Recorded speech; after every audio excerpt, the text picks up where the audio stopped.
butterscotch chips for option if you like. You can have like strawberries, anything that you like, you can put on top. It's up to you guys.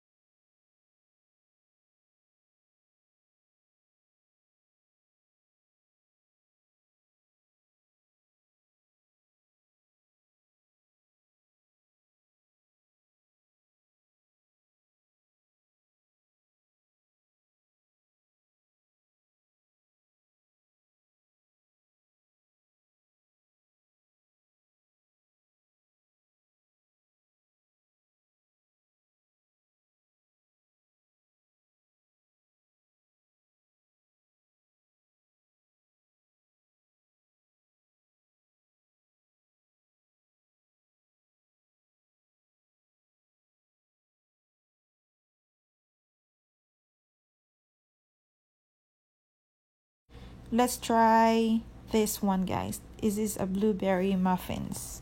Oh wow, it's a muffins of oatmeal muffins. Look at that. See that? It's a blueberry inside. Looks so yummy. For sure it's gonna be taste yummy, plus it's healthy. You must try it, guys.